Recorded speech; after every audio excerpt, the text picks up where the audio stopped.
This is episode 450 of Wheel Bearings.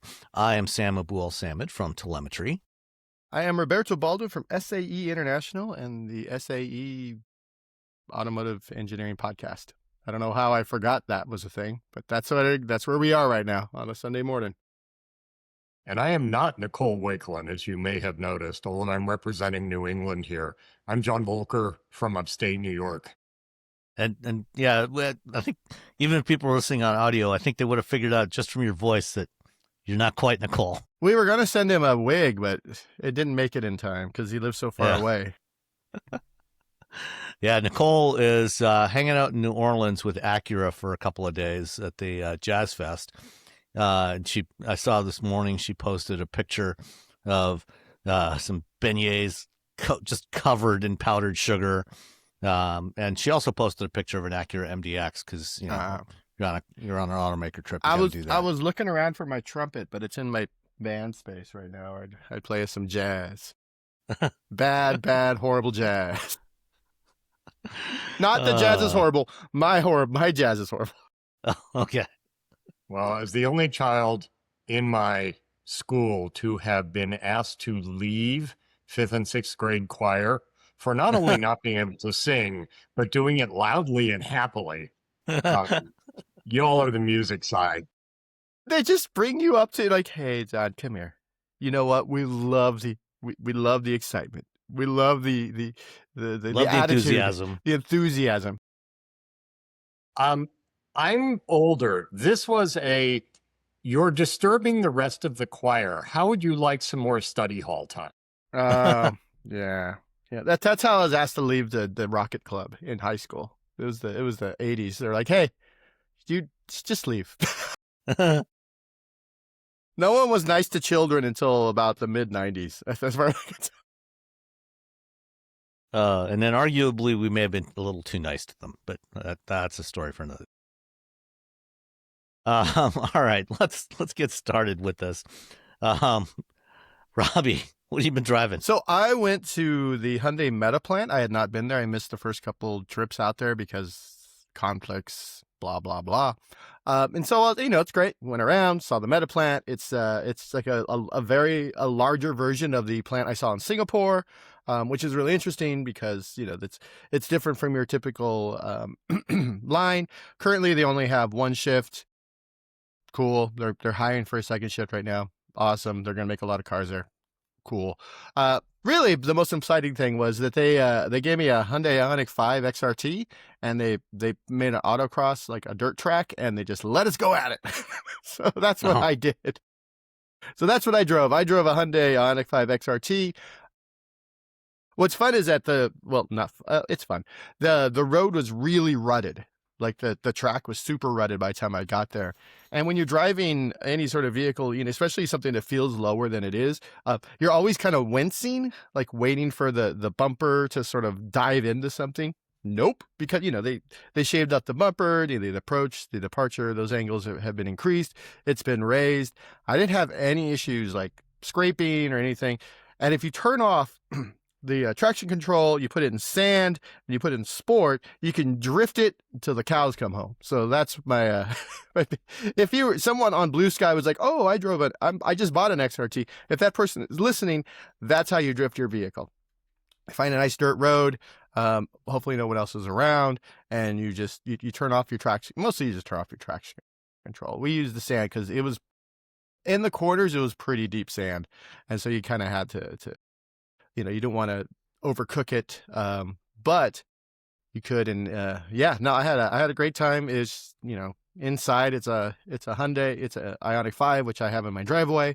Except it has that little terrain mode, which allows you to put in dirt, sand, snow, mud, lava. I don't think the last one's true. But I liked the XRT when they had the drive program. But the drive was actually pretty tame. Like, here's a dirt road and go up here. And you're like, okay. And we just drove up dirt road in, I believe, Palm Springs. This was a lot more fun. This was like, hey, just go nuts. And we did. My best lap, there's too much dust and the sensors didn't pick up my takeoff. So I'm just assuming I won. That, I mean, that's always a reasonable assumption. I don't think I won. The person who got like 51, he was there like on the track first, so it wasn't as rutted. But also, I think he's a better driver than me. So I think there's that. So he had a better track, and he can do it better. He's better than I am. Had a lot of you fun. didn't grind the battery pack on anything during that? No. Okay. It was with I was on reps. that XRT drive too, actually, and for whatever reason, you're right, it wasn't that challenging, of course. We managed to ground the pack on the one sort of hard rut. Oh, that one spot. Yeah. Didn't do anything, and there was a long discussion there afterwards about, well, is your pack strong enough? And they sort of gently said, yes, we guard our packs and we armor them against whatever people might do with them, and that's the standard pack. We didn't add any extra armor on the XRT. Yeah. So it's you can scratch up the bottom apparently, according to Hyundai. They have to build these things with the idea that at some point someone's going to find a really spiky rock and high center their vehicle on it. So, or drive it in Michigan, or drive it in Michigan. One of those two. When was I in Detroit? Oh, like a week ago, and I was in Ubers. I didn't drive around, but the whole time I'm like, man, you guys.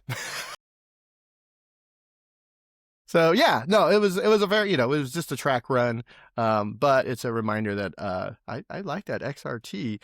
It's a bit more. I mean, again, it's not a Wrangler. That's not what it's built for. Don't think it's a Wrangler if you're like, well, I can't go up, Moab or whatever. I'm like, that's not what this car is. You can do the same. It's meant for going, taking the road out to where John lives, or a trail out to a cabin, things like that. It's like a heavier, slightly less fun version of a WRX. There you go. Yeah. Like a WRX is great for whenever I get a WRX, I'm super excited because it chews up all roads. It doesn't care, but also I can't go to Moab in a WRX even though it's built to go off road. Yeah, well, and even like the Subaru Solterra and the Toyota BZ, just in their standard form, those cars have more ground clearance than the XRT does. The XRT is like 7 inches of ground clearance, which is not a whole lot. Although I think it's an increment of an inch higher than the standard vehicle. Yeah. The standard one's 6 inches, and this is 7. So. Yeah, it's definitely not for insane off-roading, but it is for you found something cool to do. Although it's better. It's got more ground clearance than the Ford Mach-E Rally, which is like 5.9 inches, which for something that is supposed to emulate a rally car. Not a lot of not much ground clearance there. You can't call it a rally if it doesn't. It's a rally because it's got those cool white wheels on it. Oh, all right then. That said, I live in a place where we have a fair percentage of electric cars. I have not seen a single Mach-E Rally or a single Ioniq 5 XRT on the road. Have you guys? See them here pretty often, and I went to the dealership to get the wheels rotated on our Ioniq 5, and so I was just kind of talking to the salesperson who sold us our car. He's actually a nice person. Then again, whenever we walk in, my wife's like, he writes about cars, and that pretty much gets rid of all the sort of BS that happens. But he was saying, like, he's like, yeah, every time he's like, they don't send us very many XRTs, but when they do, they're gone, like immediately. Really? So I've seen a couple around here, but I live in the Bay Area. I can't swing a stick without hitting an EV. I mean, I see a lot of what do you call it? The VinFasts. I see a lot of VinFast driving around here. The only place in America where you'll see VinFasts. Yeah, they're just like, if there's an EV, someone here is going to buy it and drive it around. I see Oceans.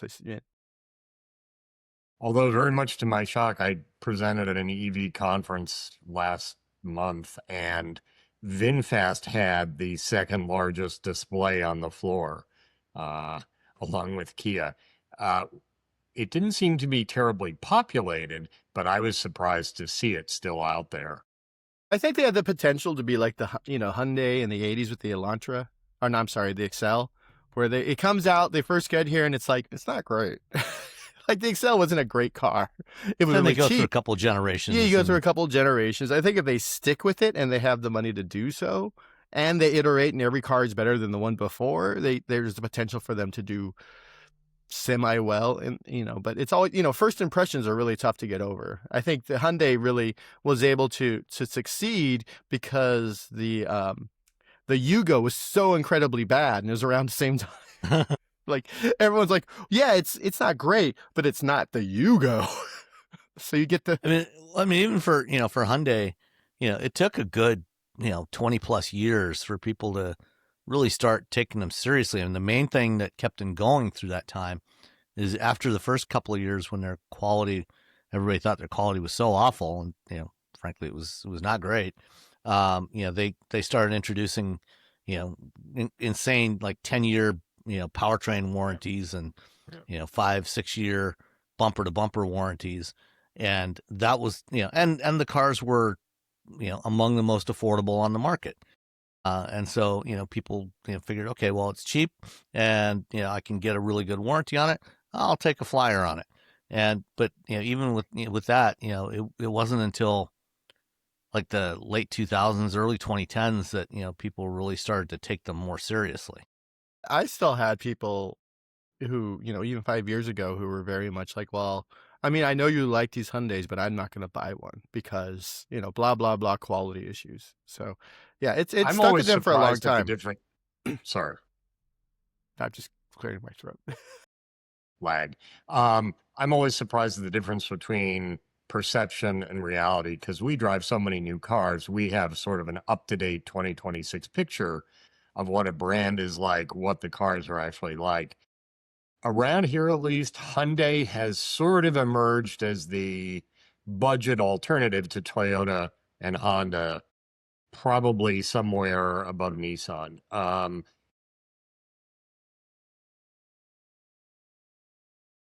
Would fit. I'm still getting the, what? Aren't they Korean? I didn't hear that word there, John. I think you dropped out a little. I wasn't sure what the rules were. I didn't ask ahead of I'm just time. joking. Yeah. We actually had a reader or a listener write in last week because Nicole used a couple of words that she didn't drop any F-bombs, but she she got a little worked up in some of her commentary. Being a demure and fragile flower, I won't go there. Okay. Anything else on the Ioniq 5 XRT?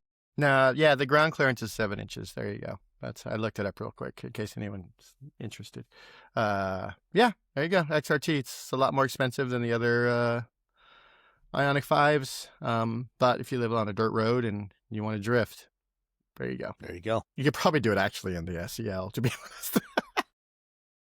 You might actually be able to do the drifting easier with an SEL, just because it's not on, quote unquote, all-terrain tires. Yeah. So you can have little less grip. All right, John, tell us what you've been driving. I actually have had a test car every week for the past 6 weeks, which has been kind of great. So I'll bang through them quick. I had a Porsche Taycan, possibly my favorite EV, just because up here, New York is a high tax state, but they take pretty good care of the roads, especially in my county. And so we have a lot of curvy roads with hills. They're twisty. They don't have a lot of traffic on them. And so having a Taycan is always a pleasure. This was the cheap one. This was only 138 grand. Oh, Nothing. Chump change. Yeah. Well, I'm thinking 5 years in, what's it gonna show up on Bring a Trailer for? Or maybe the cheap about one's gonna 38. show up on Bring a Trailer, but so Just drop the one. That's about the price it'll be. Is it all right? Used Taycan prices are. Do that. It's not what you would expect of a used Porsche. You can get one right now. I can get one Anyway. right now for 50,000. Yeah. How many? I'm sorry, go What on. model year and how many miles? 24, 16,000 miles. Okay, 15. No, 16. It doesn't. I mean, Oh, see, all right. no, I'm splitting Well, and the hairs. reason I ask is because there's this weird thing that's come up with some of the data from Recurrent on EVs, where it turns out age of the battery may be as important as the number of miles. Every used car salesman says, oh, it's got 78,000 miles and it's an EV, therefore, I'll price it cheaper. If it's a newer model year, that may actually be a decent deal, but I digress. The Taycan was lovely, and I realized I've finally gotten over my irritation with Porsche not offering one-pedal driving, just because it's such a nice throwback in a way to how you used to drive cars. The screen is only this big, and you don't get distracted by anything digital. You just drive the car, and I know the roads and curves up here pretty well, and it took about half an hour to realize I could go into any curve 15 miles an hour faster in that car and just hold it through than any other vehicle I had tested recently, until the next large SUV in front of me brakes in terror for a curve. So the Taycan was lovely. It always is. I will always take a Taycan to drive. But then in 6 days, I put 1,800 miles on an Escalade IQ in 4 states and a province. And that was an interesting road trip. Loved Super Cruise. The newest version of Super Cruise is really good. I didn't see it do anything that worried me over those 6 days. And a lot of this was interstate time. Parking the Escalade IQL, I should say, not so fun, despite good cameras. And in fact, in a small town that was laid out before the arrival of horseless carriages, it was miserable. Run my driveway, fine. But that's a great road trip car, 1.9 miles per kilowatt hour over those 1,600 miles. But it does weigh 4.5 tons. Yeah. Hey. Charged at 2 different charging networks. You guys tell me if you want to know this stuff. Yeah, no, we want to know all that kind of stuff. All right. I had my first ever Ioniq charging experience. I'd covered them. I'd gone down to see their sort of marquee site, Apex, Carolina? North Carolina, I think. Yeah, somewhere in the Carolinas. Yeah. And, that one's lovely and very stylish and 60s retro and the whole bit. This, I didn't even know there was one. It's on the border of Vermont and New Hampshire. It was 34 degrees. It was raining because it's New England in the winter. And I showed up. It had a canopy. It had trash bins. I charged at 368 kilowatts because I had taken it down to 14 or 12%. It had squeegees. And at the motel next door, they said, "Oh, are you charging out there? Do you want some coffee?" So overall, it didn't look all that promising. It was a, canopy off the side of a budget motel with a restaurant that wasn't open yet next to it. But the whole thing worked flawlessly. Power delivery was great. There were 2 other EVs that showed up while I was there, so I wasn't the only one. But first impression in real world use, very impressed. And then in Western New York State, I went to a Flying J/GM Energy site. GM is putting money into some C-store chains. This one charged at 344 kilowatts, so almost as good. My one grumble there was it was probably a few hundred feet from the convenience store, and the winds off Lake Erie just blow steadily to the east at 25 miles an hour, and it was cold. But, hashtag first world problems. Yeah. So those all work great. The Electrify America station I went to was less fast, but it did work. I'm seeing the Electrify. I think the last 2 years they've really sort of made sure that their systems actually work. It is weird though when they do the recent one they put near my house, which is less than a mile from another Electrify America station. They put 10 charging stations in, which I'm like, see, that's how you do it. You can't put 2 in. Stop that. It's like I a wonder if lot they're of going to decommission the first one. First one's not at a Walmart, is it? no, it's at it's at a Vons or a Lucky. It's at another. They're both at supermarkets. One of them is Okay. closer to the freeway than the other. But they're both. The smaller one actually is used a lot. The new bigger one, there's always there's always a spot there. So they're both being used. And then so when they both work when I have to if I'm going shopping, I'm like, oh, because I still have like the free charging, which I rarely ever do because I'm lazy and it's easy just to plug my car in at home. But when I do, I plug it in, walk it's walk into the store, buy something, come back out, car's charged, everything's easy peasy. Does the new EA have half NAC Sports and half CCS? It does not.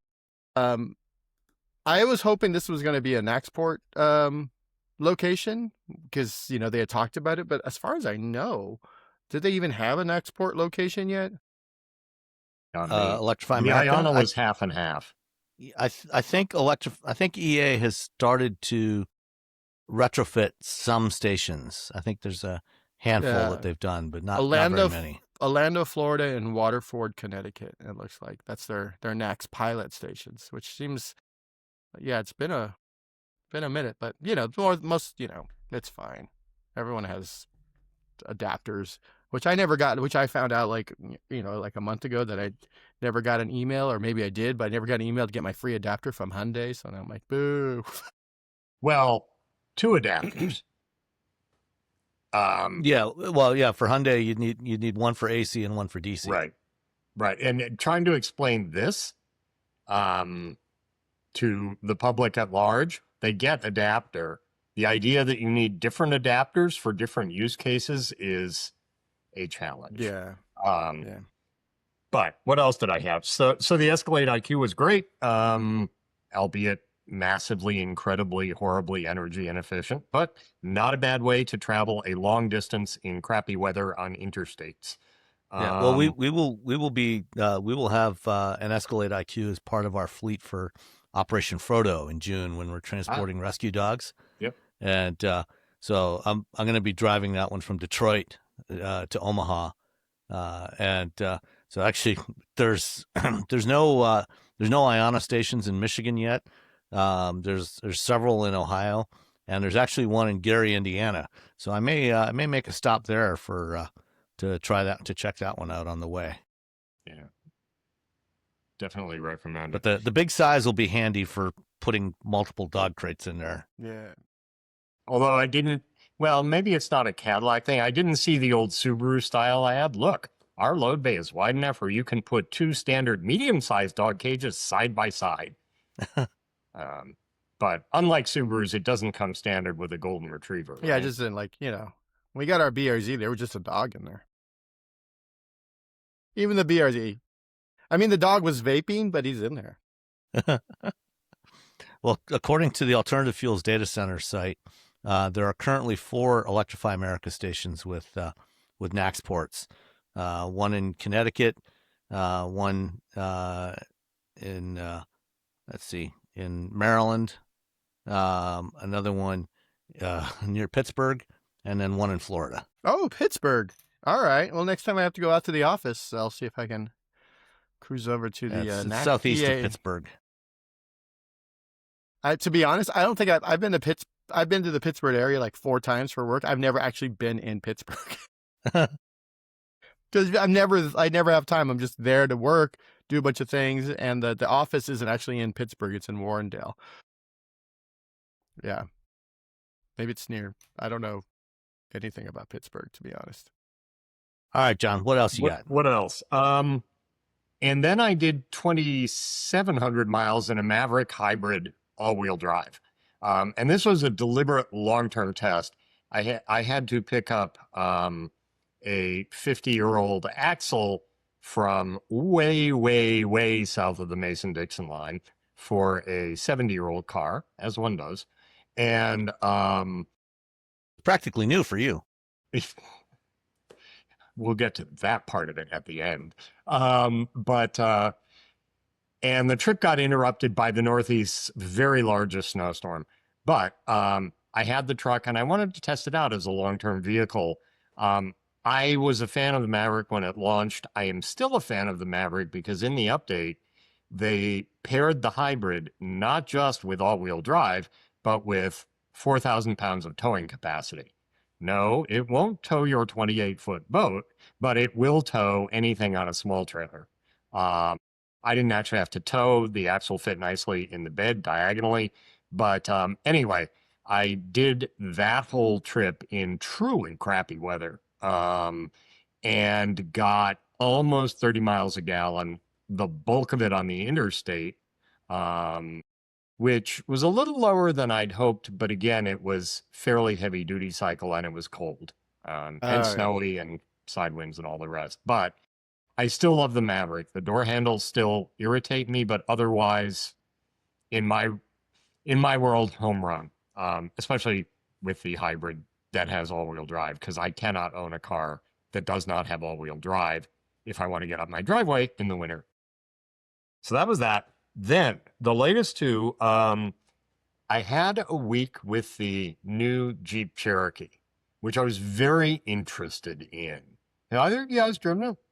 I I'm have supposed not. to get one. When they did the launch program, I was on vacation in Mexico and so couldn't go. I'm supposed to get the Cherokee hybrid in May, in like 2 weeks. Well, I should email someone about that. Whoops. Make a note. Make a note. They're email all the person. hybrids at this moment. You cannot get a non-hybrid powertrain. Does not use the H word anywhere. It might be in the owner's manual if there is still an owner's manual. But other than that, nothing on it says hybrid.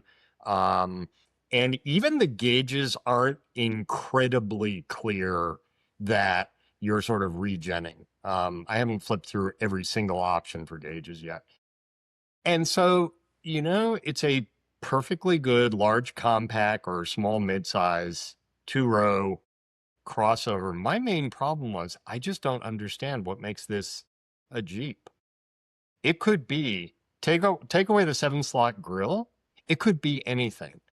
Put a different grille on the front. It's square. And there were certain things that didn't feel incredibly Jeepy, like electric doors.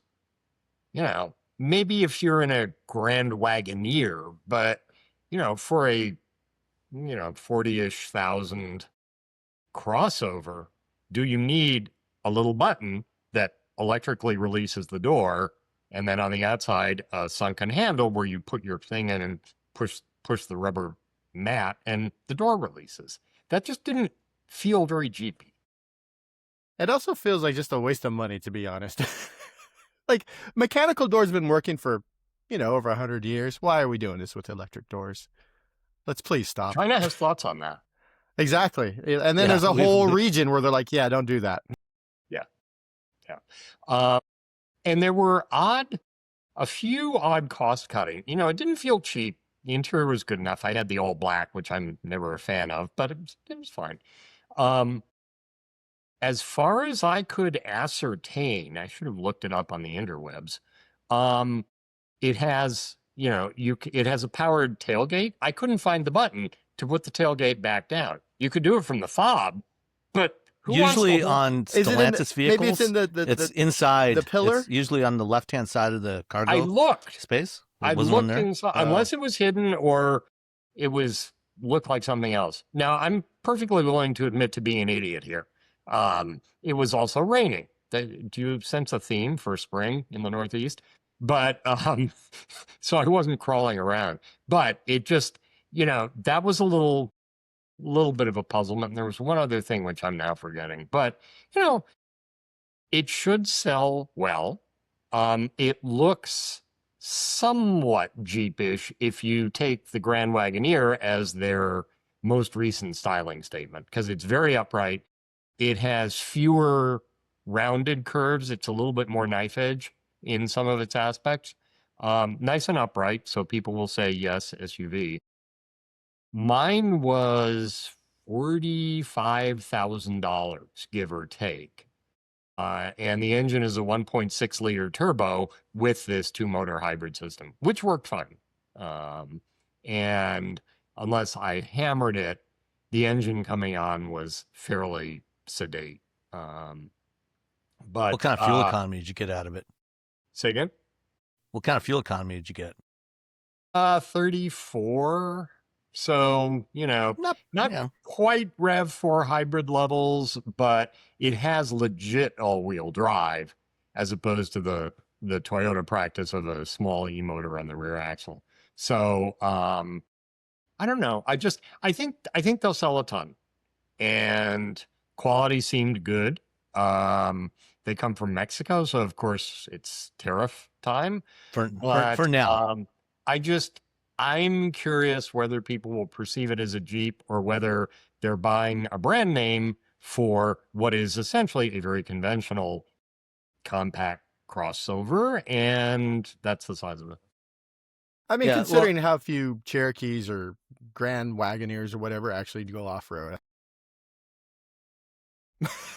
And they have acknowledged that there is going to be a Trailhawk version of this.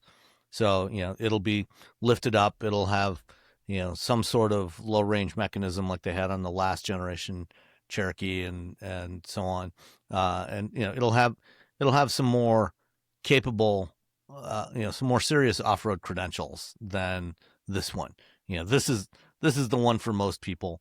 But I think once they launch the Trailhawk, I think with the previous generation Cherokee and with the Compass and others, they sell a surprising proportion of Trailhawk type models on those, and so I have no doubt that will probably sell quite well for this Cherokee lineup as well. Well, something did cross my mind. That vehicle is built on the Stella Large platform, which I hadn't realized, which is also what's under the new Charger and the Wagoneer S, and I guess the Jeep Recon, which are electric. The Charger's obviously getting its gasoline engine now in a longitudinal format, whereas this is a transverse format. So is there, let's seriously consider, is there a Hellcat-ized Cherokee out there? I don't think so, because with the Stella Large platform, there's a couple of different variants of it. So there's versions where the front end, ahead of the bulkhead, the front bulkhead is longer, like what you find on the Wagoneer S and on the Charger, and those use a double or a multi-link front suspension. The version that's used in the Cherokee is a little bit shorter, has a strut front suspension, and it's designed for transverse engine mount. So I don't think we'll, and famous last words, we probably won't get a Hellcat or Hemi version of this Cherokee. But what there probably will be is one with the new 2-liter 4-cylinder Hurricane 4 that they just launched in the Grand Cherokee. So that, in the Grand Cherokee, that one's like 321 horsepower. So we'll probably get that in a version of the Cherokee, maybe in the Trailhawk, maybe in some other trim levels as well. So that's probably about the limits of what we'll see in that particular vehicle. I'm old enough to remember when certain British car makers would fit a new engine by redesigning absolutely everything forward of the firewall. Again, I digress, but I can think of one brand CEO who would like that. I'm sure Tim Kuniskis would love to stuff a Hemi in it. Just stick a Hemi in everything, or just whatever you put in there. Just call it a Hemi. It doesn't have to be a Hemi. It doesn't matter. I mean, just say technically, Hemi. all of their engines have hemispherical combustion chambers. So Hemi. They're all Hemis. Yeah. Everything's a Hemi. EV, Hemi. Hybrid, Hemi. Bicycles, Hemi. They're all Hemis. Okay. Anything else on the Cherokee? The last one I just picked up a couple days ago, Subaru Trailseeker. It's one of 4 Subaru electric vehicles now, all of which are Toyotas with stars on the nose, and which is when four times as many EVs as Ford sells now. I'm sorry. That's 4 times as 4 many times EVs as as Ford many. has now. If you don't include the e-Transit, which I think actually I did think the stick around. e-Transit production has ended. You know, I got caught out on that. I got a note from Ford, but it may have been at the end of last year, so Okay. I'm not sure. I did a whole video about the e-Transit, and then like 2 weeks later, they're like, "Yeah, we're not doing that anymore." And I'm like, I know they said they weren't going to have a new generation of it built here, but anyway. So yes. And actually 4 times as many EVs as Volkswagen sells today in the US. But anyway, the Trailseeker to me, I'm sort of fond of because it's the only one that actually looks like a Subaru. Now, does it feel like a Subaru inside? Not particularly. It feels like a Toyota. Does that matter to Subaru buyers? I'm not convinced it will. I've always said if any brand should have had EVs early on, it was Subaru, but they're so tiny globally. I looked it up. They don't even make 1 million cars a year globally, of which fully 2/3 now are sold in North America, which is bizarre for a Japanese company. But they do one thing really well, as their marketing says: longevity, safety, adventure, and hopefully these vehicles will, continue to take them down that path. What I found amusing at the drive for the car was they just put up a side shot of the thing, and the Subaru version has roof rails, and they asked people, no brand, what kind of car is this? Everybody said Subaru. It's that right. They probably all thought wagon. it was an Outback. Yeah, exactly. And the Outback doesn't look like an Outback anymore. So I'll be curious to see if anyone buys one by mistake. Anyway, so I'm driving that. So far, so good. I'm taking it on a 240-mile road trip today. "Cool." That's the list. Excellent. Awesome. What are you driving? All right. Yeah, I mean, I haven't driven the Trailseeker yet, but I've driven the same vehicle as a Toyota, which is the BZ Woodland. Right. And I was really impressed with it. Yeah, it's the most powerful. The Trailseeker and the BZ Woodland are the most powerful variants of that, apart from the Lexus RZ. So they've 375 horsepower, and they're quite fun to drive. And one of the interesting things when I was talking to the chief engineer from Toyota about that, he said, they've set it up to be, because the 2 motors are each capable of 220 horsepower, but because of the voltage and current they get from the battery, they're kind of capped at about 375. But they what they've done is by default it biases towards rear torque bias.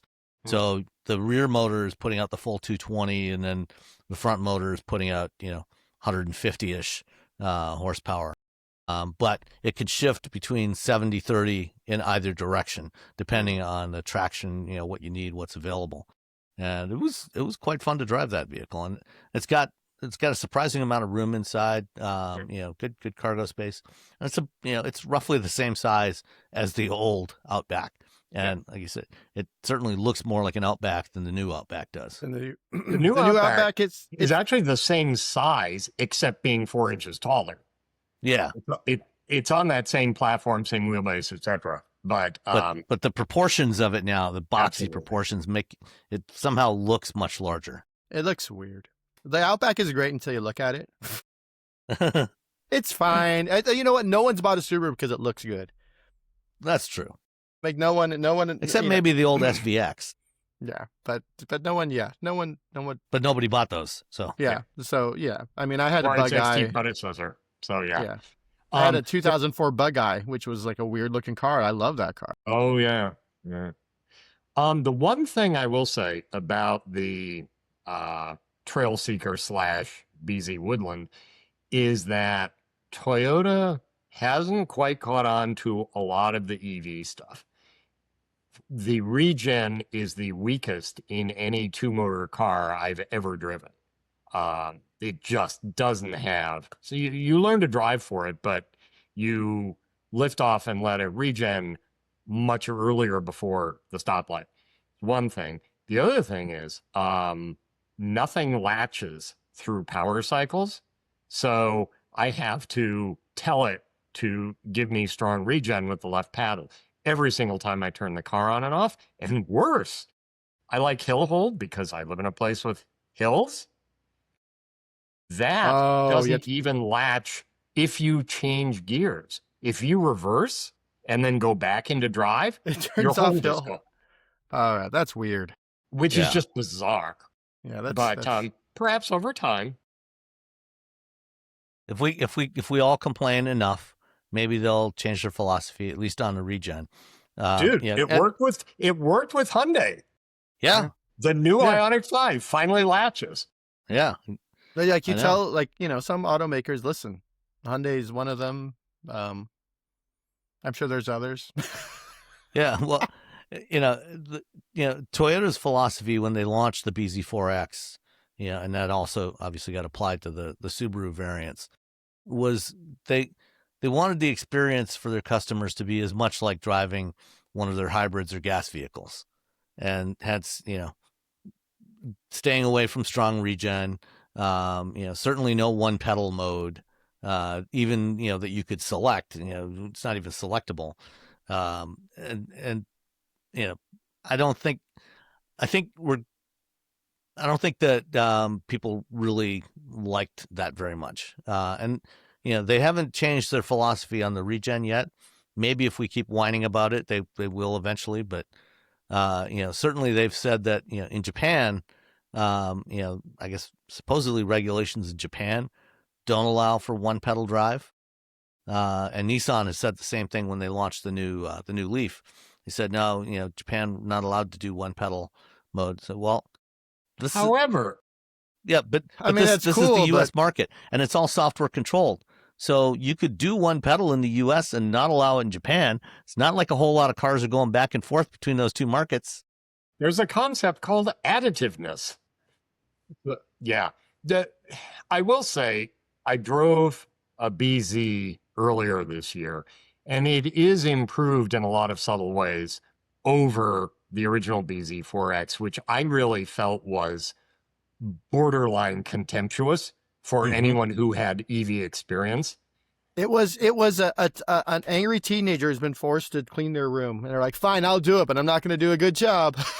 Fine, you want an EV? Here's your damn the one EV. example actually that made me overly happy was in the initial car, it would not give you battery percentage.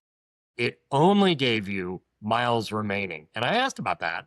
And they said, oh, battery percentage will be too confusing. People only want to know how many miles are remaining. Well, if the calculator didn't oscillate quite as much all over the map, maybe, but you can actually use one or the other or both. And a fuel gauge is a percentage meter. Yeah, exactly. I was just going to say, what people have been used to for a century, looking at a fuel gauge and seeing, okay, it's 3/4 full, it's 1/4 full, it's empty. Half full. Yeah. We've been using percentage. They now have a percentage. It's in smaller type than is the miles remaining, but progress. All right. Okay, well, let's carry on then. So I also had a product last week from the Toyota Motor Company. I had the Lexus GX550 Overtrail, which is the fancier, most off-roady version of a Land Cruiser, the current generation Land Cruiser, or at least the Land Cruiser 250, because within Toyota, there's actually a whole bunch. There's always been a bunch of different Land Cruiser variants. And so depending on where you are in the world, this particular vehicle is either called Land Cruiser or Lexus GX550 here in North America. Some places it's a Land Cruiser Prado or a Land Cruiser 250. Then there's also the LX, that's the high-end 300 series Land Cruiser. But in that mid-range Land Cruiser territory, the GX is basically the same as the Land Cruiser, but with a nicer interior. It doesn't have so much in the way of hard plastics. It's, feels more premium. And given what a Land Cruiser costs, if you go for one of the higher end off-road Land Cruisers, the price difference between a Land Cruiser at the high end versus a GX550, actually not that much. And when I first drove a Land Cruiser, the price on that one was like $74,000, which is about where a GX550 starts. And I said at the time, it's like, well, if you're gonna spend this kind of money on it, you might as well just get the GX. Be a little more comfy, just like nice comfy. Yeah, be more comfy. Have nicer feeling materials. No hard plastics. So it was definitely a nicer place to spend time. The Overtrail is the most off-road oriented version of it. So you get the bigger all-terrain tires on 18-inch wheels. It's got skid plates underneath, things like that. And the one that I had was also equipped with a roof rack, which when you're driving at highway speeds, you absolutely know you have a roof rack up there. Even if the sunroof is closed and you can't see it, you hear it. You hear the noise of the air flowing over this roof rack. But if you are going to use a GX550 Overtrail, to go camping, go off into the woods, carry your kayaks, your bikes, put a rooftop tent on it, whatever it might be, you'll want to use that. The reality is that most people that are going to buy a GX550, even if they get the Overtrail, probably never going to do that. They're going to be like Land Rover Defender customers. The first two generations of owners of the vehicle will probably never ever go on anything worse than a gravel road. Then Roman will buy it over at TFL, and that's all he'll do. Yeah, by the time it's on to the third or fourth owner, it's got 150,000 miles on it. Yeah. But meanwhile, those muddy soccer fields are really, really four-wheel drive necessary. Yeah, you need absolutely. Yeah. And at least, this one's got off-road or, all-terrain tires on it, so that when you do take it off-road, it's going to have a lot better grip than the all-season tires that are on standard GX550s. So the other big difference between when Brendan does a lawn job on those new neighbors. Yeah, exactly. So the other big difference between the GX and the Land Cruiser is the powertrain. All the current generation Land Cruisers have the 2.4 liter turbo, either with or without a hybrid system. The GX has the same 3.4 liter twin turbo V6 that you will find in the Tundra and Sequoia, and in the LX, and probably some other products as well from the Toyota and Lexus group. A 10-speed automatic transmission, 349 horsepower, 76-ish foot-pounds of torque. 479 foot-pounds of torque. So it's got plenty of performance. That's not an issue. And it's actually pretty similar in terms of output to the hybrid in the Land Cruiser, but feels a lot nicer. The engine feels better than the 4-cylinder in the Land Cruiser. I've complained before about Toyota's 4-cylinder engines that generally very fuel efficient, don't sound great. The V6 definitely much nicer to drive. Although, well, actually, to be fair, the hybrids, the Toyota body-on-frame hybrids, not great fuel efficiency either. This one, it's like a trick. Similarly. Yeah. Well, Toyota, on the body-on-frame vehicles like the Tundra and Sequoia and the Tacoma and the 4Runner, they're using the hybrid to enhance performance more than enhance fuel efficiency, because they don't really get you any better fuel efficiency. The GX with the V6 is rated at 17 miles per gallon combined, 15 city, 21 highway. I averaged about 15 all around, including a bunch of highway driving. I didn't get a chance to take it to an off-road park or anything, but during the weekend when I had it, we had a whole bunch of rain, and so I took it out, blasting around some unpaved back roads that were getting pretty rutted and had some big hefty puddles in there. And It felt fine on there. So I mean, that's probably the most that most GX550s are ever going to experience anyway. So it handled those fine. Launching in some on a muddy back road. No issues there with traction or anything like that. Had the optional heads-up display, the Mark Levinson premium audio, and a bunch of other things. Where's the looking for the roof rack? Here we go. The off-road roof rack, $1,500 for that. So that's again, if you are actually going to take this thing to go camping in the woods and use it, get that. If not, skip that, because that probably contributed to the lower fuel economy as well as the significant amount of wind noise around the thing. So if you're not going to use it, save your money. But if you are going to use it, then it's definitely worthwhile.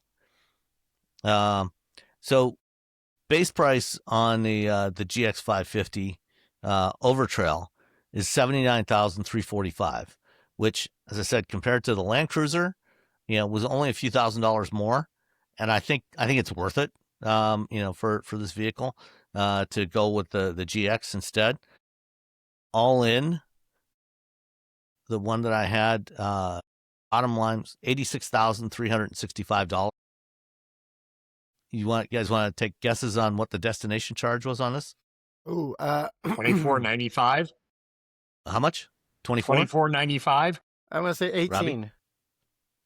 Robbie? You're both high. It was $14.50. Oh, These days, that sounds almost reasonable for a car. Yeah, I know. I know. So, and the one that I had was painted the Nori green pearl, which was a really nice color, looked really good, Ooh. and looked even better once I had a whole bunch of mud on the sides of it from driving around those back roads. So If I have any sort of off-road vehicle, I've decided I'm only going to try to get photos of it just looking absolutely filthy. Yeah. Because, I mean, come on. That's the whole point of the car. That's the way it should be. I got yelled at by a reader for having bug smears on the windshield. I'm like, excuse me, I was testing. Yeah. You can go to the, they can go to the automaker's website. Bug smears on it. Yeah. If you want pictures of a clean car, go to the website. All right, let's carry on. So last week was the Milan Design Show, which is the place where automakers usually like to unveil new cars, right?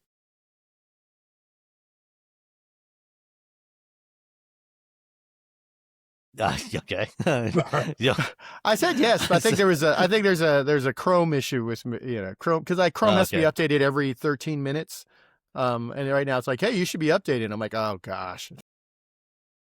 Well, Hyundai brought a number of American journalists, including our aforementioned friends from TFL and Sofyan Bey, over to Milan to show off new concept that they were announcing there. Actually, no, it's not a concept. It is a production model that they're launching that is going to be on sale soon in Europe. It's going to be assembled in Turkey, and it's the new Hyundai Ioniq 3. What do you guys think about this car? Hatch. I don't know. It's probably not well, hot. It's a hatch. I don't know about the hot part. It's probably not hot, no. Yeah. But I like a small little hatch. I mean, I like it's probably going to do well. It's probably not good. It's not going to be sold here because we can't have small cars because, F-150 effect. But yeah, no, I think it's a cool little car. I like the back end. I like that it's very sort of cut off. It's got that little weird, that little wing for, all the not speeding it's going to do. Well, this is the N-Line version, which is like 150 horsepower, I think. Yeah. Something like that. In Europe is like all the horsepower. Yeah. But yeah, I think it's cool. What struck me is this is probably Hyundai's attempt to get out and duke it out with less expensive Chinese EVs, which are now, if I remember, something like 15% of the European market, to the great distress of Volkswagen, which will have less expensive EVs coming in due course. But I will be curious to see if Hyundai can do the same trick with a compact SUV, which is really what a lot of the Chinese vehicles are. When I was in England 6 weeks ago, all anyone could talk about was, and I've of course forgotten the brand because I had Jaecoo, Jaecoo. I had never even heard of a Jaecoo, and it seemed to be the one that everyone was pointing to as 20% cheaper than whatever all the others were. We'll see how the quality stands up, whether they can do servicing, all the rest. But I'll be curious to see if Hyundai can compete with those folks. Still, this is a cool looking little car. Jaecoo is a new brand from Cherry, which has been Cherry's been around for a while. And yeah, I've seen that little Jaecoo car that they're talking about, which looks pretty interesting. This thing, the Ioniq 3, it's based on the 400 volt version of the EGMP architecture. So similar to what we had here in the Kona EV, what we're getting in the Ioniq 3, smaller than those. It's going to be like the same size as the Kia EV2 that's launching in Europe shortly. I like the look of this thing. It's got a little bit of Veloster vibe to it. And looks like it would be a fun car to drive around. Yeah, it's the same platform as the Kia EV4, which was their sedan that they were going to bring in. Yeah. We actually drove in Korea, last spring, I think now. And then they're not bringing it in because it's made in Korea, whereas their EV3, the little tiny square box compact SUV, will actually be made in North America. But that too is the same platform, the 400 volt version of EGMP.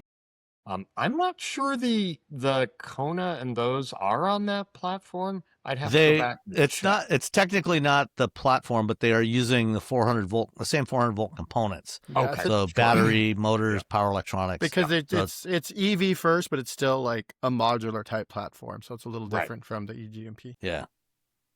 The other big thing that's new on the Ioniq 3 is an all new infotainment system. So this is the first Hyundai to feature their new Android Automotive based infotainment, which means it's running all Android. You'll be able to download apps to it and everything. They've got 12.9 inch or 14.6 inch center displays, and then there's also a small instrument cluster display on top of the dash. So that's the thing that's we'll be getting that in other vehicles here soon. I tried to ask him Does it phone mirror? Yes. Yes, it does have support for CarPlay and Android Auto. I tried. You can hook up your phone. When I was at the Meta plant, I tried to get them to tell me when, but I'm like, so when's this coming to the United States? And they just kind of looked at each other. They're like, did we say anything about that yet? They're like, no. They're like, I'm like, it's coming. They're like, yeah, it'll be here. But the car or the infotainment the system? Plios, their infotainment system, their SUV stuff. But I really tried to get next generation Ioniq 5 or something, nothing. Yeah. Womp womp. I mean, we could see it later this year in the new Tucson when that arrives. That's coming later this year. So it could show up there. But certainly I would guess by sometime next year at the latest, we'll start to see it in cars here. All right. So just last night I got back. Well, actually, let's continue with the Milan show first. The Hyundai also, let's see, where is it? Kia showed off a concept in Milan called the Meta Turismo, which some people are referring to as kind of a next generation Stinger. that's electric. It doesn't seem to have any of the design language of what we've seen in other recent Kias, like the EV9 or the new Telluride. It's quite different. What do you think of the Meta Turismo? It doesn't have any door handles, so how are you going to get? No, I'm just kidding. It's a concept. I mean, we get excited about these concepts. Kia does and Hyundai do a pretty good job of sort of bringing a car to market that sort of looks like the concept relatively quickly. So what we see here, it's not going to be as cool, I guess the word would be, or as, but they're probably going to have something close to this coming to market in a couple of years. So, yeah. The Meta Turismo is a weird name. I don't like word meta in anything, but it's and it's sort of sedanish. Yeah, you can put your friends in the back. There's enough room for dogs. That's all that really matters, to be honest. And hey, it's Sunday, so it's time for a new design language from Kia. Yeah. They're just like, they just go crazy. I appreciate that Kia and Hyundai are just like, woo! YOLO. They're like YOLO with every new car. It doesn't quite work out. Ioniq 6, I think, it was really the design of that vehicle that sort of, made it not. The concept was amazing looking, but then they ran into things like aerodynamics. Yeah. So, it'll be fun to see how much of this is like that when it comes out. I'm just curious at this Stinger parallel because there were a lot of high hopes for the Stinger, a rear drive, compact, four-door sedan.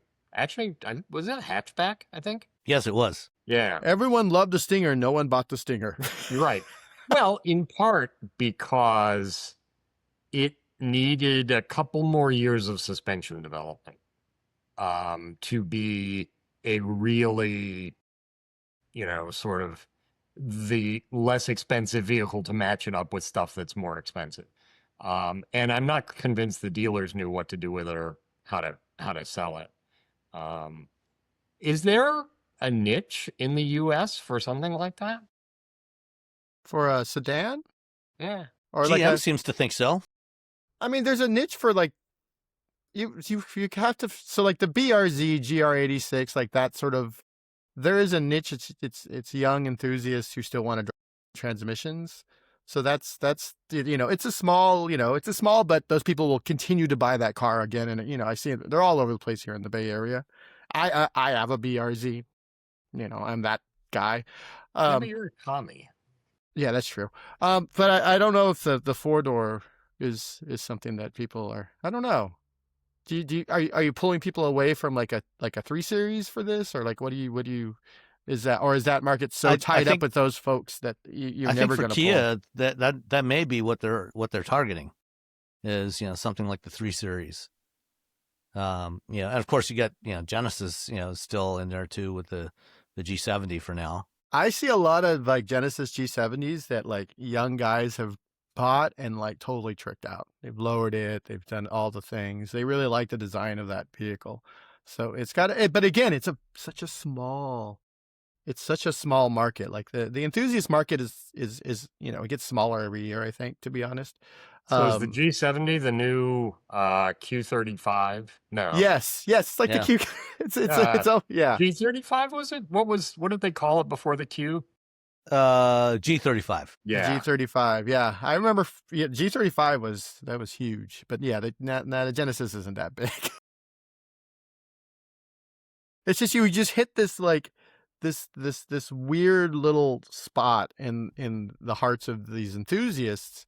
And all it takes is like 3 people to buy it, and one of them to end up in a magazine or on a site, and then everyone's like, "Oh my God, that's a great car! Let's buy that and let's trick it out and let's do all these things to it." But you never, it's a really a crapshoot for the enthusiast market because you're never quite sure. Like, are people going to buy this? Or can we dethrone the 3 Series, the BRZ, the Miata? Can we take those on? Because none of those cars sell a lot. Well, I think the challenge is that in a lot of cases, they're more popular with second owners than they are with first owners. I wonder if G70s are relatively cheap. I haven't looked, but compared to other things that you might tune. Probably, and I think, the people who are, I think the people who are more likely to be the enthusiasts, like you say, Robbie, probably a little bit younger, may not have the income to afford one of these cars new, but, then, when after a couple of years, pick a used one up with, not too many miles at a reasonable price. Let's see. Here's a 2019 G70 for Yeah, that's with 99,000 miles. Here's a 22 with only 6,000 miles on it for 32 grand. all right. Well, you know what I'm seeing a lot of? Camrys. Yeah. Like lowered and Camrys have become Really? sort of like the mass enthusiast vehicle. People are blasting down the road in a Toyota Camry like it's something else. And a lot of they're like, well, I need, I don't have a lot of money. The money I do have, I want something that's going to last forever. Toyota Camry. And then I'm going to piecemeal, maybe I'll lower it. Maybe I'll put some wheels on it. Maybe I'll put an exhaust system on it. I'm going to tint all the windows so no one can see what I'm doing inside the car. Maybe I fill it with vape. Who knows? Tuner cars are so interesting because for us, aside from a bazillion Subarus, both tuned and lifted, it's almost all old VW Group products. Jettas, Golfs 2 generations back, 4 generations back. I can't imagine what a tuned Camry even looks like. It looks like a Camry.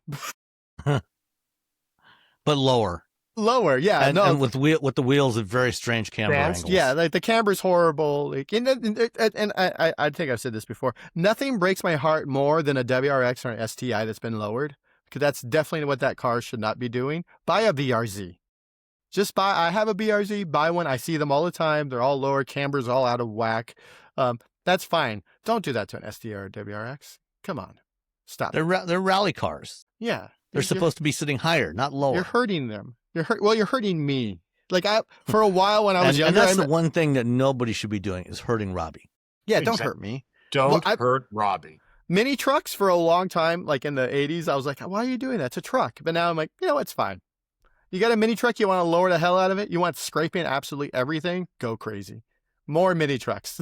I'm waiting for a Maverick Lobo with a real engine. Yeah. It's only a matter of time before somebody does it. Put a crate engine in there. Hey, did any of you have a mini truck or ride in your friend's mini truck in the 80s and 90s? It's a horrible experience. I had an 84 S15, GMC S15 that I drove all through college. Did you slam it? No, I did not. Okay, see, that's what I'm talking about. If you've been in the vehicle that's been slammed, just absolutely horrible experience. Oh, no. But, even stock, it was a pretty horrible experience. Yeah, that's true. Was an S15 designed by Chevy, or was that still an Isuzu or something? Isuzu no, it was a GM design. It was just a rebadged S10. Okay. So it was a boxy, style of GM pickups of that Chevy era. Love era. Yeah. Yes, it was. Yeah, it was the first generation after the Love, but the one I had, like the first couple of model years, they still used the Isuzu 1.9 liter engine. So I had one with the Isuzu 1.9 liter 4-speed manual and literally nothing else. Yeah. Manual crank windows, manual mirrors, the whole gamut. I had a girlfriend at a Mazda B2200, had absolutely nothing. It was just car. Yeah. It was just truck. What is this? Truck. Did put an aftermarket radio in there because, in that age, they were selling these stripper models with no radios or anything. And, it was kind of like what Slate's going to try and sell. Yeah. So no AC. Aftermarket. That was the big no AC in the back in the day. Yep. And we were glad to have those vehicles. But I did find a used 23 G70 2.0 turbo, all-wheel drive, with 20. Where'd the mileage go now? It was like 26,000 miles, or 50,000 miles for $26,360. and it's nice bright red. It's out there. They're out there. They're out there. Go They're for out them. there, kids. Remember, children are our future. So, if the Kia doesn't do it for you, Hyundai showed off the Ioniq V in China this week at the Beijing Motor Show, which is, and they, just as they've recently talked about for North America with making their, dramatically expanding their lineup, and adding new models. They're recommitting to the Chinese market. And this Ioniq V is a 4-door that, it's got kind of a late 70s wedge shape to it. Almost kind of a Lotus Esprit kind of vibe to it, but in a 4-door sedan. It's electric, as it would be with the Ioniq badge. And let's see, it's part of Hyundai's recommitment to the Chinese market. They're launching 20 new models in China over the next 5 years, starting with this new Ioniq V, and expanding their electrified lineup, including an additional SUV for the first half of 27. They're targeting 500,000 sales in China eventually. So I don't know. What do you think of the Ioniq V? I loved it. I looked at it, and I mean, I'm from the generation where the Lotus Esprit was sort of the car of choice if you weren't a Porsche fan. And so, that white Esprit wedge shape.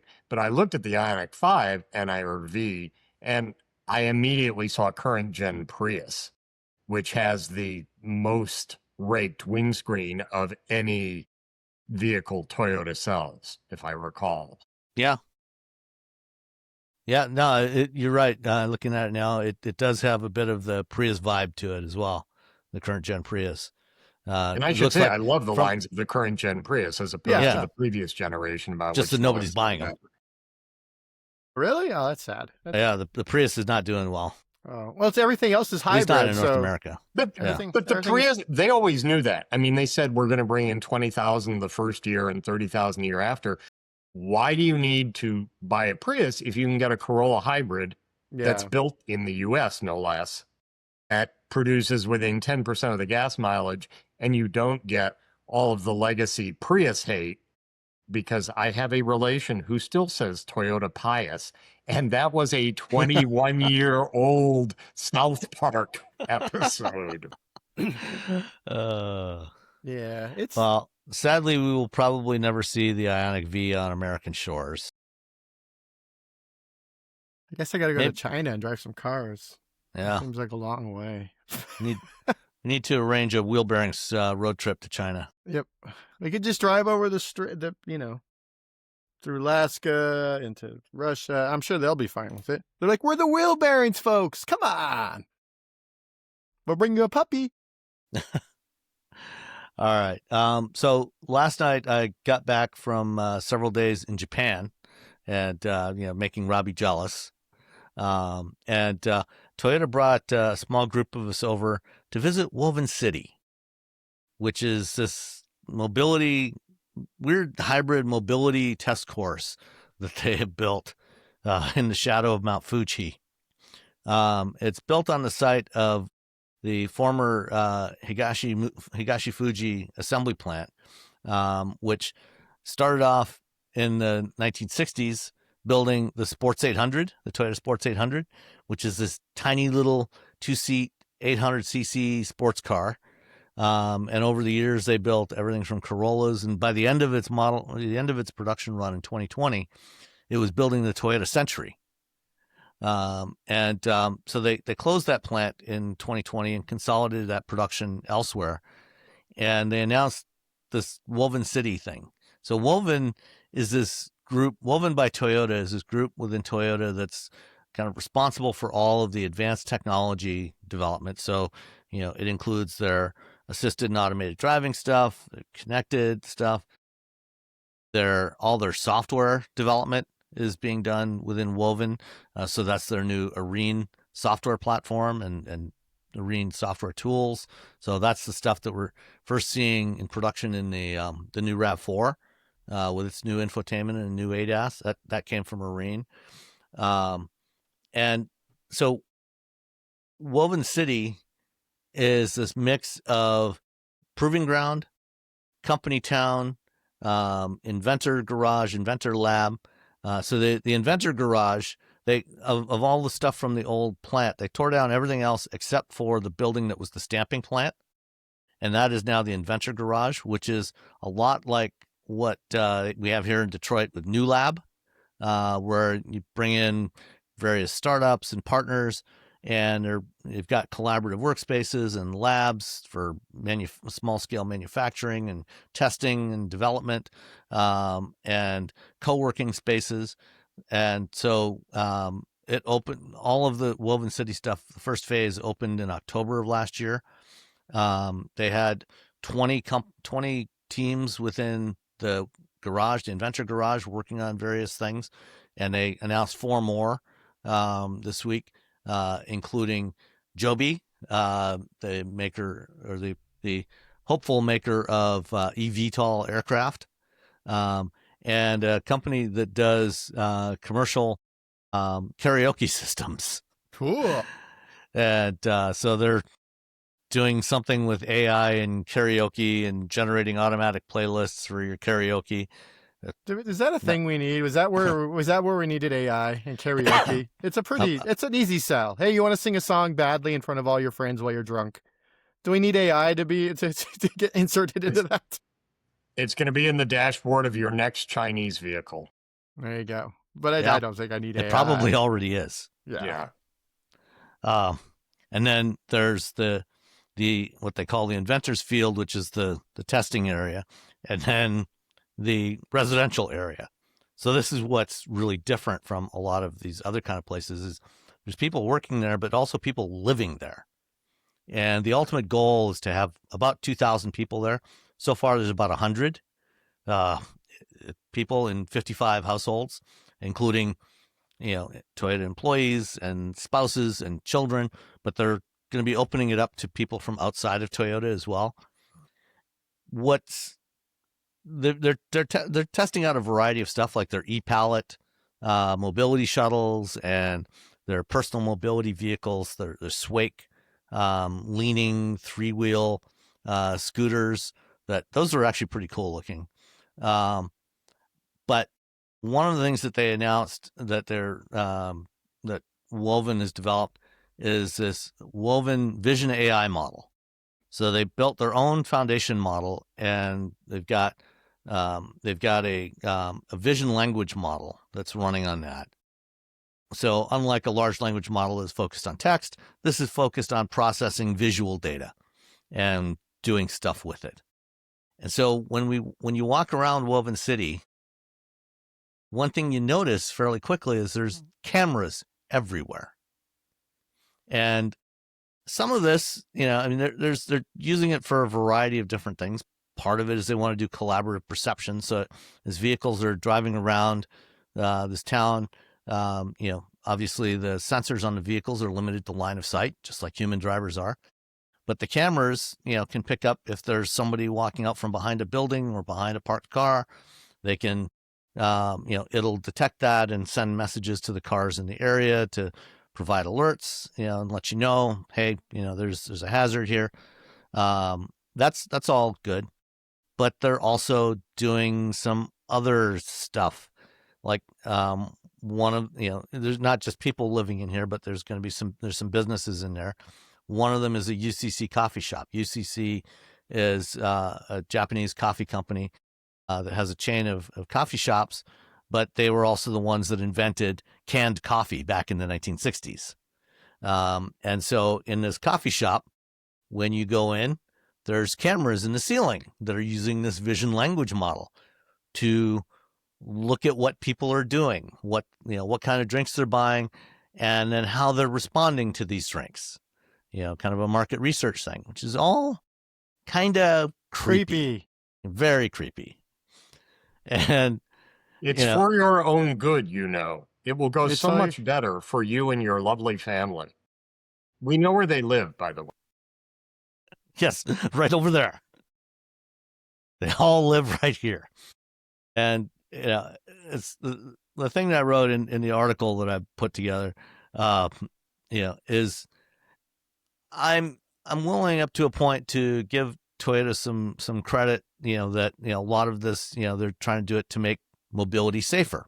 Fair enough. The collaborative perception stuff on the roads to enhance the situational awareness, whether it's an automated vehicle or a human-driven vehicle. There's actually some really good aspects to that. But in a world where Palantir and Meta and ICE and the Chinese government exist, Flock, I don't want this. Obviously the people that are participating in this, living in Woven City, they know what they're getting into. They've agreed to this. How much, if any of this ever expands beyond this testing facility remains to be seen. But it just seems kind of potentially problematic. Yeah, we don't. Yeah, I just don't. I think there's a big pushback, especially from the younger folks, people, which is everyone younger than me. Some of them are moving away from smartphones. They're moving away from anything that's sort of tracking them into more tangible items. Listen to CDs. Even cassettes. Like, I've been to 2 punk shows where they sold me cassettes, and so I think there's this, like, I don't want to be scanned and watched and collected. How many of them and know sold. how to turn off GPS location in their phones? Yeah. They're turn off locate, but they, at the same time, some of these kids are like sharing their locations with each other, which is like also problematic. So I think it's a weird, we're in this weird sort of, like, at one point you're like, well, and whenever someone says, well, you don't want your car to track you, your phone tracks you. I'm like, yeah, but you can also turn off a lot of these things in your phone. It's a lot more difficult in a car, and it's a lot more difficult when you're out in the public, where there's just cameras everywhere. And so that's sort of like, well, your phone tracks you is almost a straw man argument at this point, where it's like, yeah, but I can leave my phone at home. When I go outside, I'm still getting tracked even without my phone, and that's not what I signed up for as a human. Yeah. I mean, there were actually some good things that they had there. Like, one of the things, they, for the people living and working in Woven City, they have a fleet of shared vehicles. They have a fleet of Toyota BZs, and they have a parking garage. So all the vehicles are parked in there, and they have bidirectional charging system in there, and they've set up a virtual power plant. And the team at Arene has developed an energy management system that, so they've got solar panels on the garage. The system is tied into the local utility, and they can take charge from the EV batteries when needed. They can even feed that back into the grid. They're testing that, and then for the people that are living there, when they need a vehicle, instead of having it parked next to the building they're living in, they just use the app, and then they have something called a Mobi Guide, which is a little autonomous vehicle. What it does is it communicates with the vehicles in the garage, so it will pull up to one of the vehicles that's available and has charge, and connects wirelessly with that vehicle, and then does virtual wireless towing to the location where the person summoned it. And then the Mobi Guide goes back to the vehicle. And the Mobi Guides are equipped with radar and LiDAR and cameras to provide more robust assistance than what you get from just the cameras that are on the vehicles. And they're also used for other stuff, like used for they can tow little trailers that, some of the utility crews, groundskeepers, and so on use, or to use for deliveries around the complex. So that was pretty cool. And having the virtual power plant system was, I think, was really, really a good thing to be working on. And then what was the other thing? Oh, we had the Swake scooters were pretty slick.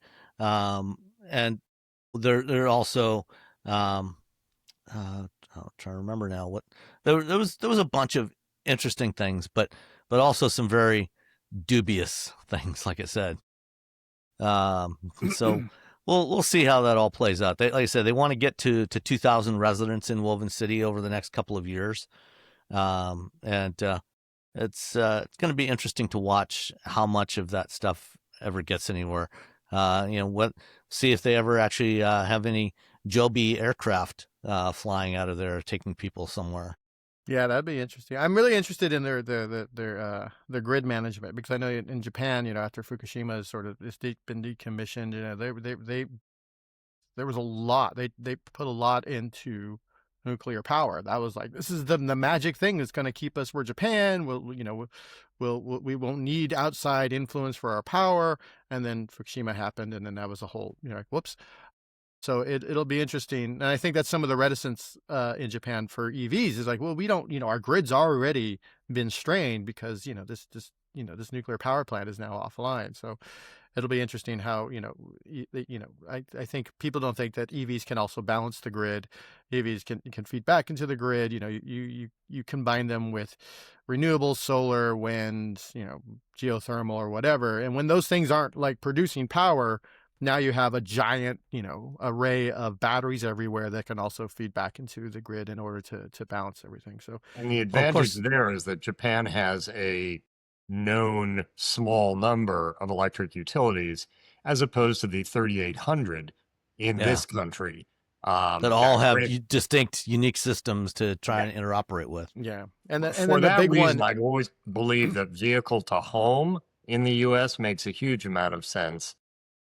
Providing grid management services and backup power, or shuffling power, arbitraging power through the grid in the U.S. seems to be much more problematic, just given the disparate array of electric utilities. Well, in some places it'll work, but in a lot of places it's going to be completely irrelevant for quite a while. Well, in Northern California, you have PG&E, which has been said, they have this pilot program, but you can't get them to talk about it, off the, on background and stuff. People are like, PG&E is a pain in the ass to work with. They sort of really don't want to do this. And so you're just like. But they're above and beyond that. Remember, the DOE has canceled hundreds of millions of dollars with entities from utilities to R&D labs in the last 18 months having anything to do with electrification, electric vehicles, or in any way averting climate change. Yeah, they just unilaterally canceled those. So there's an additional incentive above and beyond PG&E specific problems for none of those folks to talk about any of that at this particular moment. I get a DOE email like every day, and every one of them is just like, ugh. Well, I think, part of the reason why there's limited adoption of EVs in Japan as well is, especially, in a lot of cities, there's limited places to park. Most people don't necessarily have off-street parking to plug in an EV, which makes it more challenging to own one there. A scenario like this where people are using, a shared fleet, and, so you've got this constraint, the fleet, the vehicles are all parked in one place. It makes it easier to also do something like a virtual power plant like this. So some interest, it addresses some of the problems of using EVs in Japan as well. Except where are you going to park 200 EVs in Tokyo? Yeah. Exactly. You got Nissan Sakura, which, man, that was fun. Yeah. I love the Nissan Sakura. All right. So one other thing that they demoed for us there was something called integrated Anzen, which is Anzen is Japanese word for safety or security. And what they're doing with this is utilizing the in-vehicle sensors, the driver monitor system, like the infrared cameras, passive sensors in the steering wheel. And, as we get more and more vehicles that are talking to you with various AI and so on, there's times when you just don't, when you don't want the vehicle talking to you, when you need to focus on the driving task. And so what they've developed is a way to model the driver's behavior and their set a baseline for the way a particular driver operates the vehicle, and then looking for changes in that, that would indicate that, hey, between that and what the outside sensors are seeing, okay, now we need to leave the driver alone. And so, if the navigation system was giving you guidance, but you need to merge onto a highway and you need to focus for that, the what it's doing is it's generating a score of essentially the driver's workload.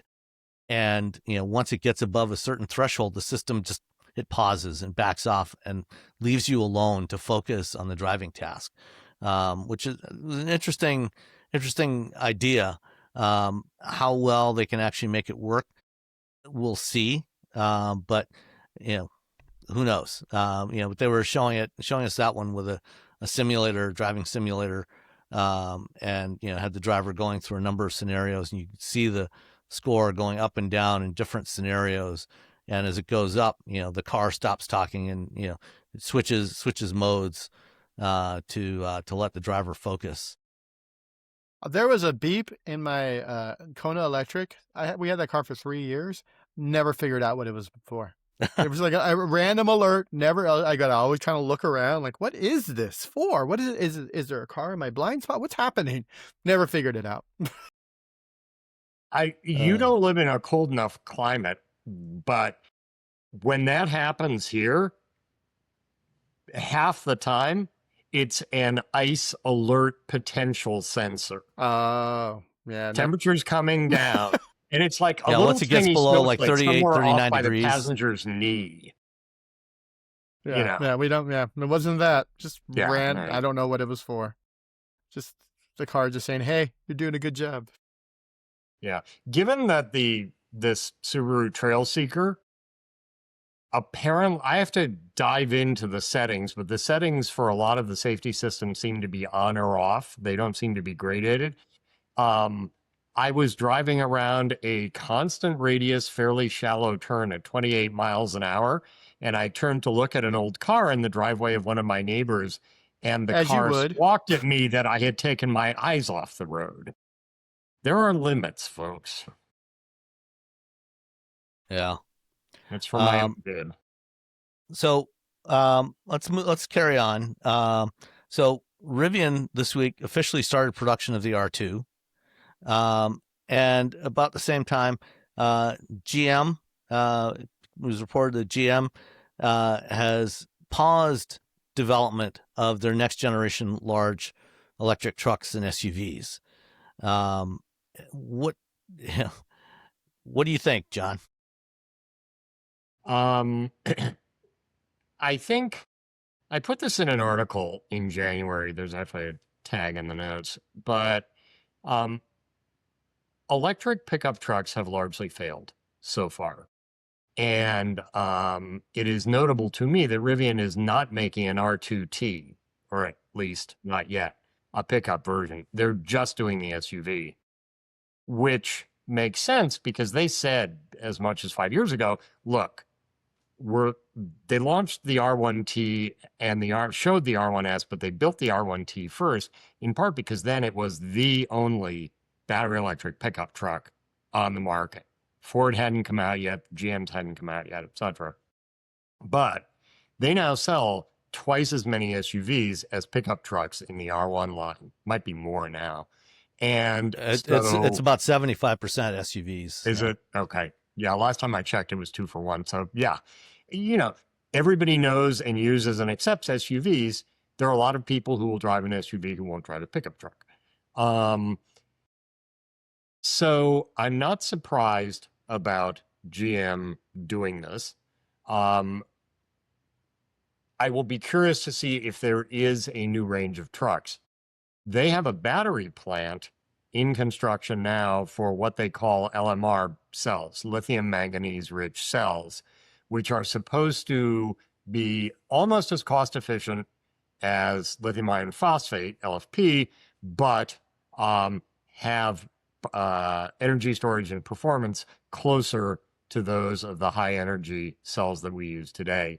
So that would give GM 3 different cell chemistries for different applications, different cost levels. And that LMR plant was always going to be how they got the cost of their trucks down. I should look at, well, I guess really the only big SUV on that platform is the Cadillac, isn't it? And all the rest Yeah. are trucks. Okay. Yeah. So that's not really And the Hummer SUV. okay. Yeah. Fair. Now Hummer numbers haven't looked particularly meaningful of late, even against things like the Escalade IQ, but I'll go back and check. It's I think the question will be, obviously they're wildly underutilized in the plant that makes all those trucks. I think the question will be, are they going to soldier on gritting their teeth and producing at low numbers into the very late 20s, or will they in fact wind them up and go where I tend to think the higher volumes are in EVs, which is affordable, smaller vehicles, compact crossovers and the like. But I was a little surprised to see it. Maybe they'll put the new cells into the existing trucks. The last thought I have there is I think they missed a bet by doing the unibody format, essentially an avalanche redux, as opposed to what Ford did, which was a conventional body with all of the attachment points where your standard upfits could bolt right onto your electric truck. Can't do that with the GMs, but the fleet salespeople will ascertain whether or not that's an important thing. And of course, the Ford's no longer with us either. Yeah, I suspect that what we may see is for our GM also picking up on the EREV approach, following Stellantis and Ford and maybe Scout if they ever actually get to production. We'll see on that one. But you know what I'm going to say, Sam. You know what I'm going to say. Go ahead and say it. Will anyone ever plug in their EREVs? I think with an EREV, the answer is yes. Why? Because with an EREV, the battery is so large, that you are getting significant electric range, and I think it will. I think it will make a lot more sense to plug those in than even a standard plug-in hybrid. For fleet buyers, I hear that argument because they actually look at numbers and make relatively rational decisions. Truck buyers in America are among the most conservative, traditional buyers of any vehicle segment. And what I hear is this. Oh yeah, it drives much smoother than like my last truck. It's got 350 miles on gasoline, and I think there's like 120 miles or something on electricity. But, I go to the gas station once a week, just like always. And yeah, I never bothered with that plug stuff. It's a hassle. At the end of the day, the full-size truck market is vroom, vroom truck. That's what they want.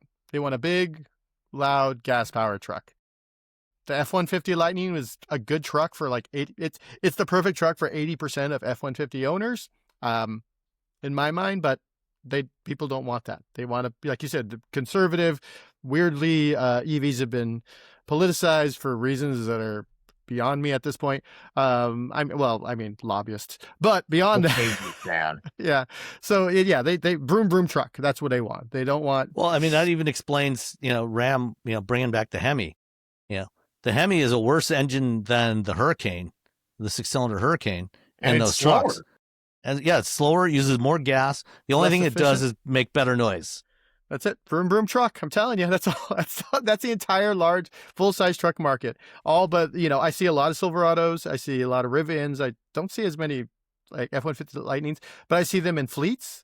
I see them, Caltrans here in California uses the F-150. I'm sorry, not the F-1, the Silverado EV. And that makes sense because they're like, oh, we can control, how much energy these things are using because the, the electricity pricing isn't nearly as volatile as gas, which recently has been, very clearly shown.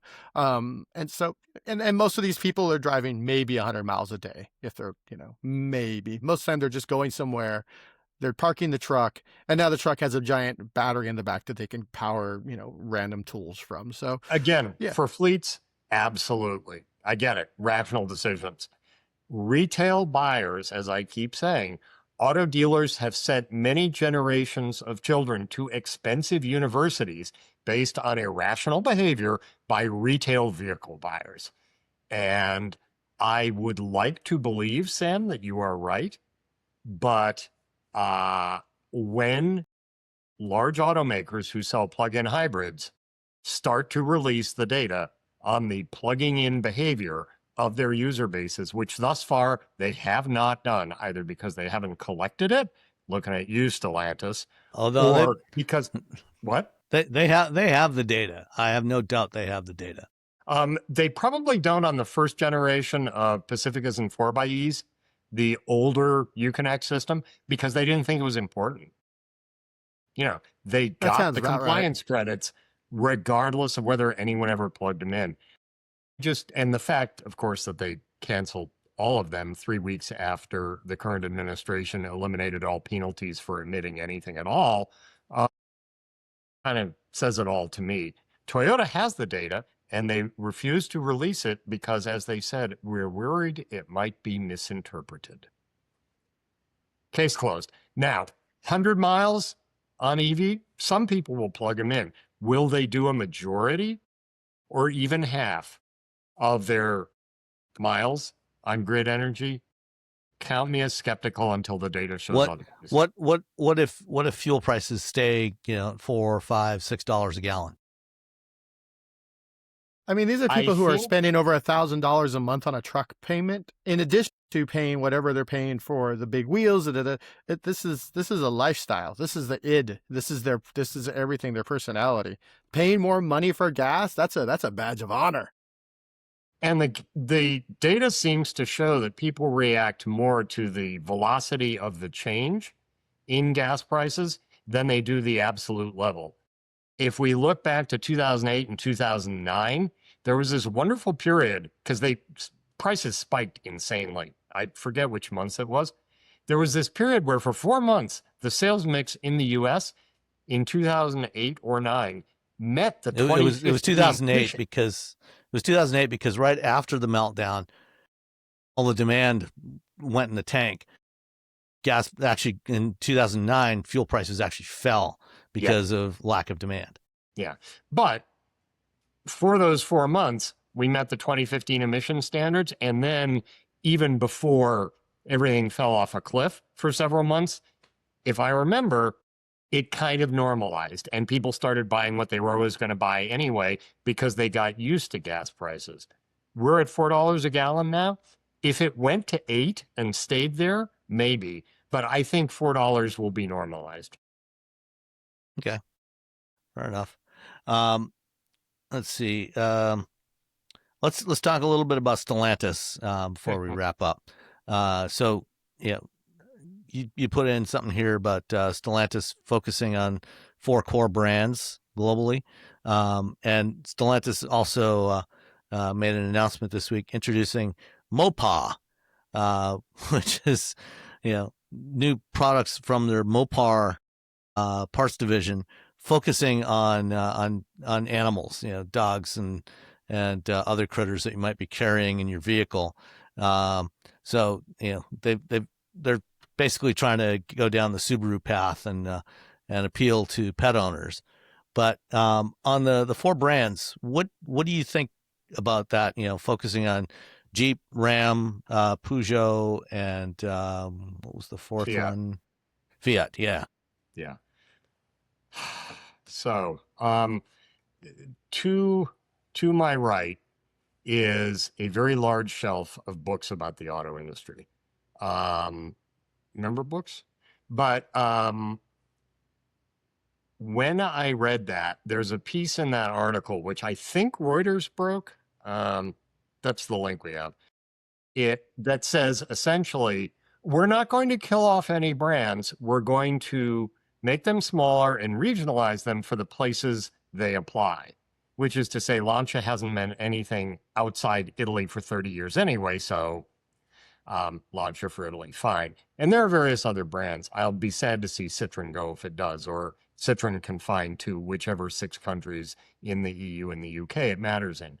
But They said essentially those cars will be derivatives of vehicles from our 4 core brands. We seem to be in a renaissance of badge engineering. Certainly, the 4 Subaru EVs are badge engineered Toyotas in really the classic way. Different badges, different grille, different model name, same vehicle. And I worry that that is what's going to happen with Stellantis.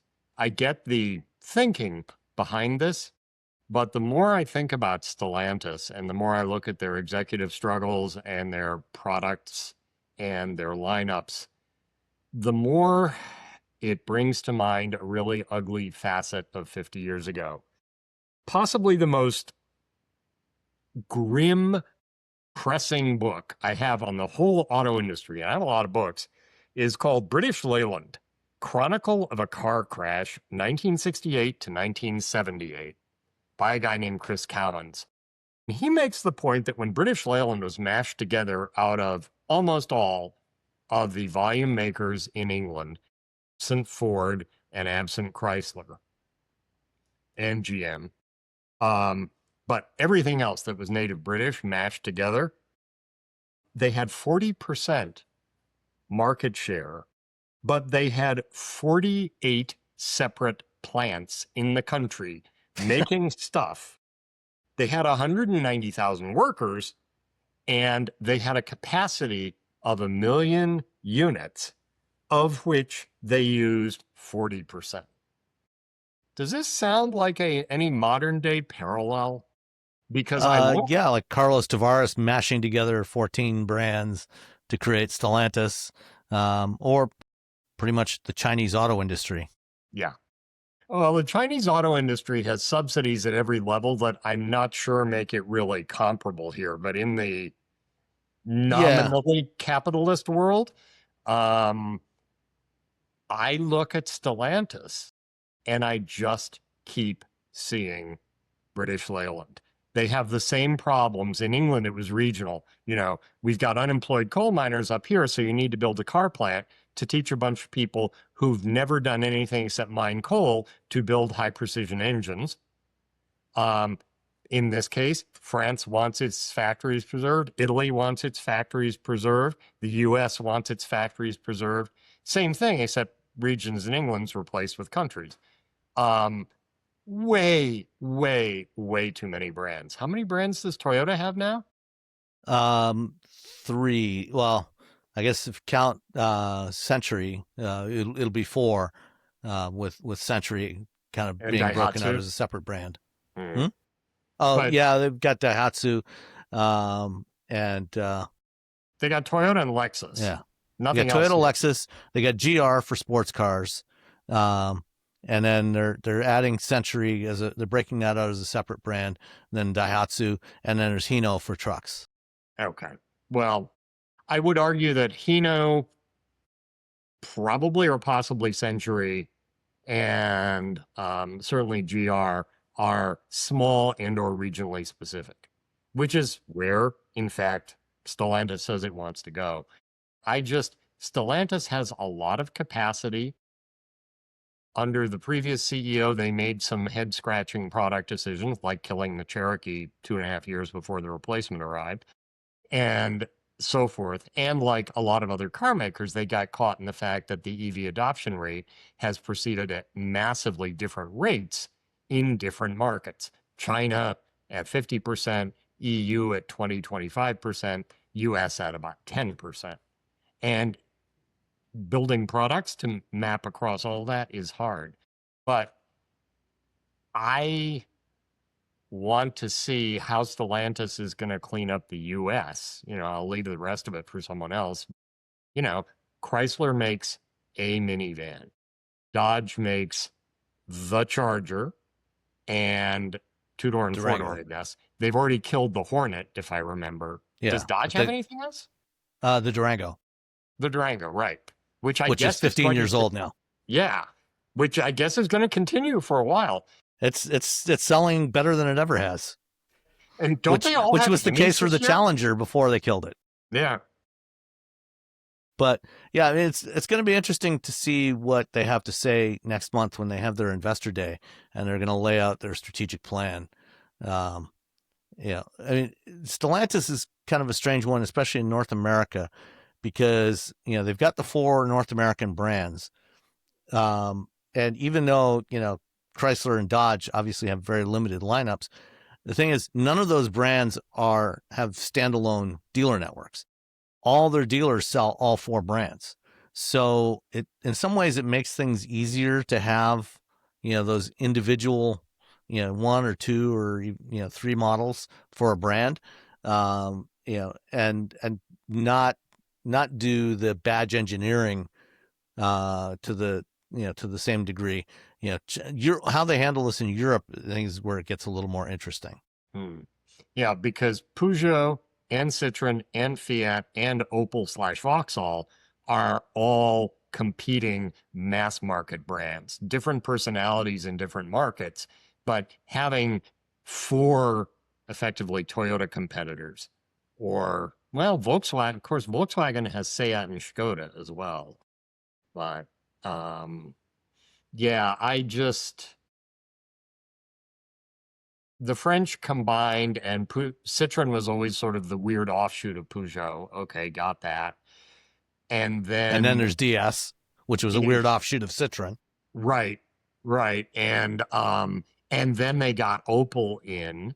It basically canned everybody in Russelsheim. So now Opels are badge engineered something else. And then you add Fiat in on top of that, let alone Lancia. I mean, poor old Alfa Romeo and Maserati, they're all adrift. What do you do with them? Aside from selling to the Chinese, which I think could be a non-zero possibility, but I don't know. Wouldn't be surprised to see at least some of those brands get sold off. All right. Anything else? Nope. All right. Well, let's call it a day then. Thanks everybody for listening. John, thank you so much for joining us. We will definitely have to have you back again soon. Thank you for having me. And especially on the EV tip. Ferraris, I can't tell apart, but EVs, I'm there. All right. Awesome. All right. Take care, everybody, and we will talk to you next time. Bye.